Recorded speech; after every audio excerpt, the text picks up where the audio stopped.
دوستوں آج کی ویڈیو میں ہم آپ کو نواز شریف خاندان کے بارے میں بتائیں گے کہ لوہار سے یہ کیسے بڑی فیکٹریوں کے مالک بنے۔ کیا نواز شریف کے پردادا گانے بجانے والیوں کے بازار میں پھول بیچتے تھے؟ نواز شریف کے دادا کون تھے اور ان کی قبر آج کہاں ہے؟ نواز شریف کے دادا نے کتنی شادیاں کی اور ان کی اولاد کتنی ہوئی؟ یہ امرتسر سے لاہور کیسے آئے؟ لاہور آ کر ان کی تقدیر کیسے بدلی؟ میاں شریف کو کنگ میکر کیوں کہا جاتا ہے؟ کیسے انہوں نے بھائیوں کو سپورٹ کر کے بڑی فیکٹری بنائی؟ یہی موضوعات ویڈیو میں ڈسکس کریں گے۔ چلتے ہیں ویڈیو کی طرف۔ جنرل ضیاء الحق نے اپنے دہلی کے ایک دورے میں ہندوستان کے صدر گیانی زیل سنگھ سے میاں نواز شریف کا تعارف کراتے ہوئے کہا، یہ پاکستانی پنجاب کے پرجوش، پرعزم اور نوجوان وزیر اعلیٰ ہیں۔ ان کے والدین امرتسر سے ہجرت کر کے لاہور گئے تھے۔ گیانی زیل سنگھ نے نواز شریف سے پوچھا کہ آپ کے بڑے امرتسر میں کہاں رہتے تھے؟ نواز شریف نے بتایا کہ جاتی امرہ میں۔ گیانی سنگھ نے فوراً پوچھا کہ کہیں تم شریف ٹنڈا والے کے بیٹے تو نہیں ہو؟ نواز شریف نے کہا جی ہاں۔ پھر زیل سنگھ نے کہا میں تو تمہارے دادا جان پانڈی اور تمہارے پڑدادے دلہا خاراں والے سے بھی واقف ہوں، جو امرتسر کے گانے بجانے والیوں کے بازار میں پھولوں اور کلیوں کے ہار بیچا کرتے تھے۔ جن اصحاب نے یہ سین دیکھا ان کا کہنا ہے کہ اس وقت نواز شریف کی حالت دیدنی تھی۔ ماہانہ سپوتنگ لاہور۔ یہ واقعہ ماہنامہ سپوتنگ میں شائع ہوا تھا اور اس ماہنامے کے مالک غالباً آغا امیر حسین تھے۔ یہ واقعہ سچا ہے جھوٹا ہمارے پاس اس کا کوئی ثبوت نہیں۔ نواز شریف کے مخالفین اس واقعے کو کثرت سے بیان کرتے ہیں۔ خاندان۔ نواز شریف کے دادا کا نام میاں محمد بخش تھا۔ کچھ لوگ نواز شریف کے دادا کا نام محمد رمضان بھی بتاتے ہیں اور ان کی قبر آج بھی بھارتی امرتسر کے قریب جاتی امرہ میں واقع ہے۔ یہ خاندان بھارتی جاتی امرہ میں کھیتی باڑی کرنے والا خاندان تھا۔ یہ گاؤں کے چودھری نہیں تھے لیکن اتنی آمدنی تھی کہ ہاتھ پھیلائے بغیر گزارا ہوتا تھا۔ آج سے 100 سال پہلے ان کے اپنے جانور تھے۔ نواز شریف کے دادا میاں محمد بخش کی 2 شادیاں تھیں۔ پہلی شادی سے صرف ایک نرینہ اولاد تھی جس کا نام میاں برکت علی تھا، جسے یہ پورا خاندان پا برکت کہا کرتا تھا۔ میاں محمد بخش کی پہلی اہلیہ ایک بیٹے کی پیدائش کے بعد وفات پا گئی تو انہوں نے دوسری شادی کی اور پھر ان کے گھر ایک بیٹی اور 6 بیٹے پیدا ہوئے۔ بیٹوں کے نام بالترتیب میاں محمد شفیع، میاں عبدالعزیز، میاں محمد شریف، میاں بشیر، میاں معراج الدین اور سب سے چھوٹے بیٹے میاں سراج الدین تھے۔ لاہور آمد۔ یہ 1930 کی دہائی تھی جب برکت علی اور میاں محمد شفیع اپنی قسمت چمکانے کی خواہش لے کر لاہور آئے۔ برکت علی کیونکہ بڑے تھے اس لیے سوتیلے ہونے کے باوجود تمام بھائی ان کا احترام کرتے تھے۔ شہر لاہور اس وقت بھی شہروں میں شاندار شہر تھا۔ برکت اور شفیع نے لاہور میں آ کر بھوک کاٹی، کام کی تلاش میں کئی ماہ محنت کی اور پھر انہیں بھٹی میں روزگار مل گیا۔ گرمیوں میں لاہور میں درجہ حرارت اکثر 40 سینٹی گریڈ تک پہنچا کرتا تھا۔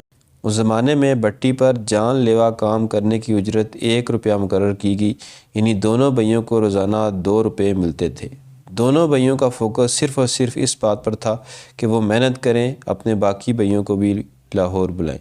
برکت اور شفیع سوتیلے بھائی تھے۔ برکت اور شفیع کی شدید گرمی میں محنت مہینوں پر نہیں بلکہ چند سالوں پر محیط تھی۔ مسلسل اوور ٹائم اور گرمی میں جلنے کے بعد اب وہ اس قابل ہوئے کہ اپنے مزید 2 بھائیوں کو لاہور اور بلائیں۔ میاں شریف کو تعلیم دلوائی۔ انہیں پیسوں کی اس لیے بھی ضرورت تھی کہ ان کا سب سے لاڈلا بھائی میاں محمد شریف المعروف بہو ان کی آنکھ کا تارا تھا۔ جاتی امرہ میں اسکول کی تعلیم حاصل کر چکا تھا۔ چند سال بعد محمد بشیر اور محمد شریف بھی لاہور آ گئے۔ بشیر اپنے بڑے بھائیوں کی طرح ان پڑھ تھے اس لیے وہ بھی بھٹی کی آگ میں جلنے لگے، جبکہ میاں محمد شریف کو کالج میں داخل کروا دیا گیا۔ غریب بھائی خود آگ میں جلا کرتے تھے۔ ان کو امید تھی کہ محمد شریف پڑھ لکھ کر بڑا افسر بنے گا اور ان کے خاندان کا نام روشن کرے گا۔ اسی دوران 3 مزید بھائی بھی لاہور آ گئے اور 6 بھائی بھٹی میں مزدوری کرنے لگے، جبکہ میاں محمد شریف اپنے بھائیوں کے اکاؤنٹنٹ بنے اور تعلیم بھی حاصل کرتے رہے۔ تمام بھائی بچت بہو کے پاس جمع کرواتے۔ میاں محمد شریف نے کیسے پیسے جمع کر کے فیکٹری بنائی؟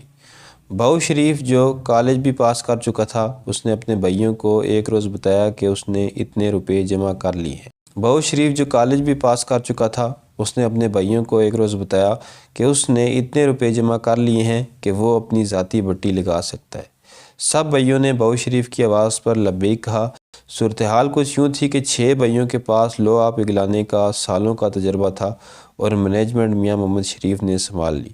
پڑھے لکھے انداز میں پلان کیا گیا، فیزیبلٹی بنائی اور تمام عوامل کا جائزہ لیا تو محمد شریف کو اندازہ ہوا کہ جو رقم انہوں نے محفوظ کر رکھی ہے وہ ناکافی ہے اور ایک کامیاب کاروبار کے لیے انہیں مزید 500 روپے کی ضرورت ہے۔ سوچا گیا کہ یہ رقم کہاں سے لائی جائے، تو ایک بھائی نے مشورہ دیا کہ امرتسر میں ان کے ایک چاچا ہیں، وہ مالی طور پر آسودہ ہیں، تو ان سے قرض لے لیا جائے۔ میاں محمد شریف کو یہ ذمہ داری سونپ دی گئی کہ وہ امرتسر روانہ ہوں۔ مدعا بیان کیا اور خوش قسمتی سے انہیں یہ رقم مل گئی اور ان کا اپنا کاروبار شروع ہو گیا۔ محمد شریف لاہور واپس آئے اور آغاز ہوا شریف خاندان کی پہلی بٹی کا، اور یہ بات ہے 1930 کی۔ بٹی کا نام شریف برادرز رکھا گیا۔ ہر کام چل نکلا، ان کے اپنے گھر کے مزدور تھے۔ 1939 کی ابتدا میں شریف برادرز کے کاروبار میں تیزی آنے لگی اور اسی سال ستمبر 1939 میں دوسری عالمی جنگ کا آغاز ہوا۔ جنگ دنیا میں تباہی لاتی ہے، لیکن شریف برادرز کے لیے یہ جنگ کاروباری استحکام لے کر آئی۔ لوہے کے سامان کی مانگ میں غیر معمولی اضافہ ہوا، کارخانوں میں نت نئے سانچے بننے لگے، مارکیٹ میں تیزی آئی اور خوب کاروبار چمکنے لگا، اور ایک بٹی سے 2 اور پھر 3 بٹیاں 4 ہوگی اور پیسے کی ریل پیل ہوگی۔ بعد ازاں اس کارخانے کا نام اتفاق فاؤنڈری رکھا گیا۔ پسندیدہ حویلی خریدی۔ اب وقت تھا کرائے کے گھر سے اپنے گھر میں منتقل ہونے کا۔ 1940 کی دہائی میں 90 ریلوے روڈ پر ایک بڑی حویلی ہوا کرتی تھی جس کے مالک میاں محمد نکی بٹ تھے۔ میاں شریف کئی سالوں سے حویلی کے سامنے سے گزرا کرتے تھے اور اکثر اس حویلی کو دیکھ کر یہ خواب دل میں سجاتے تھے کہ کاش کبھی وہ حویلی خرید سکیں۔ تو جب کاروبار چل نکلا تو انہیں اتنا معلوم ہوا کہ میاں محمد نکی بٹ یہ حویلی بیچنا چاہتے ہیں۔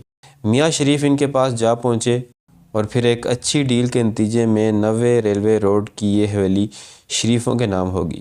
پھر یہ حویلی خاصی بڑی تھی۔ اس کی پہلی منزل پر تقریباً 30 کمرے تھے۔ میاں شریف نے حویلی کا ایک حصہ اپنے کاروبار کے لیے مختص کر لیا، گودام بنا لیا، وہاں پر ڈیزل انجن بھی بننے لگے اور باقی حصے میں رہائش رکھی۔ جنگ ختم ہو گئی، اتفاق فاؤنڈری ایک بڑے ادارے میں تبدیل ہو چکی تھی۔ انگریز افسر نے اتفاق فاؤنڈری کو کامیاب بنایا۔ 1945 میں شریف خاندان کو بتایا گیا کہ کراچی میں ایک انگریز لوہے سے کاسٹ آئرن بنانے کے جدید طریقے جانتا ہے۔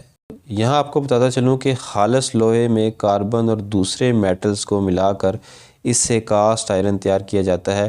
اس سے لوہے کی مضبوطی میں حیران کن اضافہ ہوتا ہے اور کاسٹ افیکٹو بھی ہوتا ہے۔ میاں محمد شریف کراچی گئے اور اس انگریز کو اتفاق فاؤنڈری میں باری تنخواہ پر ملازمت کی دعوت دی جو اس نے قبول کر لی۔ یہ ایک ایسا فیصلہ تھا جس نے اتفاق کی کایا پلٹ دی۔ کوڑیوں کے مول لوہا خریدا جاتا اور اس فارمولے کو استعمال کر کے اسے کاسٹ آئرن میں تبدیل کر کے ہیوی مشینری تیار کی جاتی۔ اس کہانی سے تو یہی پتہ چلتا ہے کہ نواز شریف صاحب نے سارا کریڈٹ اپنے والد میاں محمد شریف صاحب کو ہی دیا ہے۔ اپنے بھائیوں میں شریف صاحب بھی سب سے قابل تھے۔ ایسا ہے یا نہیں، اس حوالے سے کچھ نہیں کہا جا سکتا کیونکہ ہمارے پاس دستیاب معلومات میں یہی کچھ لکھا ہوا ہے۔